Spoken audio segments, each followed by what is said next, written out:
दोस्त होना भी जरूरी है। यार राहुल, कैसे हो?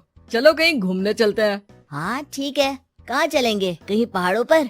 अच्छा आइडिया है। ठीक है, मैं बस की टिकट बुक करवा देता हूँ और अच्छा सा होटल भी देख लेता हूँ। ठीक है भाई, लेकिन जल्दी करो। लाइफ में इतना स्ट्रेस हो गया है कि कुछ दिन का रेस्ट तो बहुत जरूरी बन गया है। राज का शाम को फोन आता है राहुल के पास। राहुल, मैंने टिकट बुक करवा दिया है। आज शाम की ही बस है। जल्दी से सामान पैक कर लो। ठीक है, सामान तो मैंने पहले ही पैक कर लिया है। अब तो बस शाम का इंतजार है, जब हम बस पकड़ेंगे और निकल पड़ेंगे धर्मशाला की ओर। शाम को दोनों दोस्त बस स्टॉप पर मिलते हैं और फिर वहाँ से निकल पड़ते हैं शिमला की ओर। सुबह होते होते ये दोनों दोस्त शिमला पहुँच गए, जहाँ ये होटल पहुँचे और वहाँ से निकल पड़े पहाड़ों पर घूमने। राज, यहाँ पहाड़ों पर कितना सुकून है ना। दूर दूर तक सिर्फ और सिर्फ पहाड़ ही है और घूमने आए लोग भी यहाँ कितनी मस्ती कर रहे हैं। हाँ भाई, ये तो है। चलो कुछ खा ले। दोनों एक रेस्टोरेंट पे पहुँच गए। वहाँ इनकी रेस्टोरेंट चलाने वाले लड़के से दोस्ती हो गई, जिसका नाम जितेंद्र था। जितेंद्र, तुम यहाँ कब से हो और रेस्टोरेंट खोलने का प्लान कैसे बनाया? हेलो भाइयों, मैं तो यहीं का हूँ। बस बाहर कुछ साल के लिए गया था नौकरी करने और फिर लौट आया और अपने यहाँ ही रेस्टोरेंट खोल लिया। पिछले 6 साल से यहीं पर हूँ।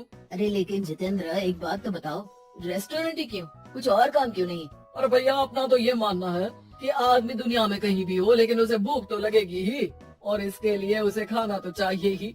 यानी ये धंधा कभी मंदा नहीं पड़ता, इसलिए ये काम शुरू किया था।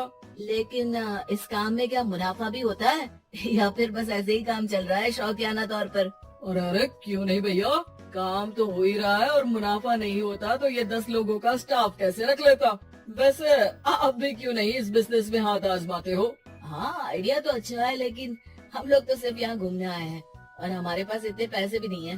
और पैसों की चिंता क्यों करते हो? सिर्फ 5 लाख रुपए लगा कर भी आप काम शुरू कर सकते हो। अच्छा, वो कैसे? अरे आप रेस्टोरेंट में मेरे पार्टनर बन जाइए। जो मुनाफा होगा वो आधा आधा बांट लेंगे। राज को ये सुनकर अच्छा तो लगा, लेकिन राहुल को इस ऑफर में कुछ दिक्कत लगी। उसने कोने में ले जाकर राज को समझाना शुरू किया। अरे राज, पागल मत बन। हम सिर्फ यहाँ घूमने आए हैं। यह ऑफर के चक्कर में क्यों पड़ रहे हो? कुछ काम शुरू ही करना होगा तो दिल्ली में शुरू करेंगे, यहाँ शिमला में क्यों? अरे बेवकूफ, दिल्ली में 5 लाख रुपए में कौन सा काम शुरू करेंगे? यहाँ शिमला में इतने कम पैसों में काम शुरू कर लेंगे और 1 साल में मुनाफा लेकर वापस भी चले जाएंगे।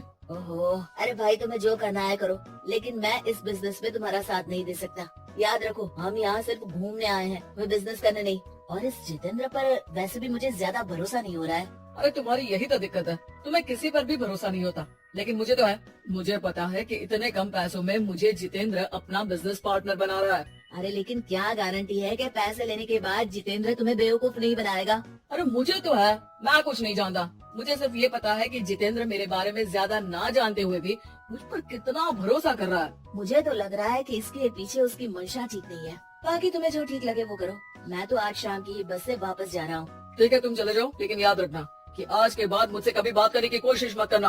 राहुल गुस्से में वहाँ से चला जाता है। दूसरी ओर राज और जितेंद्र साथ में मिलकर काम करने लगे। राज ने अपने घर से 5 लाख रुपए ये कहकर लिए कि जल्द ही वो 2 गुने पैसे कमाकर 6 महीनों में लौटा देगा। कुछ दिनों बाद, भाई जितेंद्र, तुमने 5 लाख रुपए तो ले लिया है, लेकिन काम में बहुत तेजी नहीं दिख रही है। अरे भाई, काम में थोड़ा समय लगता है, चिंता मत करो यार। हाँ वो तो ठीक है, लेकिन मेरे पैसों का तो कुछ हिसाब दो। कहाँ लगाया तुमने? अरे बड़े आए पैसों का हिसाब मांगने वाले। वो तो शुक्र मनाओ कि इतने कम पैसों में मैंने तुम्हें काम पर रख लिया है। क्या कहा? तुमने मुझे काम पर रखा है? अरे मैं तो तुम्हारा बिजनेस पार्टनर हूँ। बड़ा आया पार्टनर बनने वाला। आका देखिए, अपनी 5 लाख में रेस्टोरेंट खरीद लिया है क्या? ऐसा है तो मेरे पैसे वापस करो, मुझे तुम्हारे साथ काम नहीं करना है। अरे पैसे कैसे, वो सब तो काम में लग गए।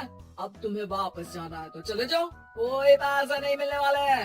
राज को अपने साथ होने वाले धोखे का एहसास हो चुका था, लेकिन तब तक देर हो चुकी थी। उसे अपने दोस्त राहुल की याद सताने लगी, जिसने पहले ही आगाह कर दिया था कि इस बिजनेस में धोखा है, लेकिन अब तो देर हो चुकी थी। राज को अब कोई रास्ता नहीं सूझ रहा था। जितेंद्र भाई, मेरे पैसे वापस कर दो ताकि मैं लौट जाऊं। मुझे अब तुम्हारे साथ कोई काम नहीं करना भाई। ये सुनते ही जितेंद्र अपने कुछ साथियों के साथ राज पर टूट पड़ा और उसकी जमकर पिटाई कर दी। राज बेहोश हो चुका था। जब उसने आँख खोली तो उसे अपने सामने पूरा परिवार, पुराना दोस्त राहुल भी दिखा। सभी को देखकर राज की आँख में आंसू आ गए। राहुल, मुझे माफ कर दो। अगर समय रहता मैं तुम्हारी बात मान लेता तो आज शायद ये दिन न देखना पड़ता। अरे शुक्र मनाओ कि जान बच गई। वो तो भला हो एक आदमी का जिसने मुझे फोन कर दिया था, तभी तुम्हारी जान बच सकी। मुझे माफ कर दे दोस्त, तेरी सलाह ना मानकर मैंने बड़ी भूल की है। अरे अरे भाई, मेरे हाथ मत जोड़ो। बस ध्यान रखना कि अच्छा दोस्त आपको हमेशा अच्छी सलाह देता है, इसलिए दोस्तों की सलाह पर ध्यान देना चाहिए।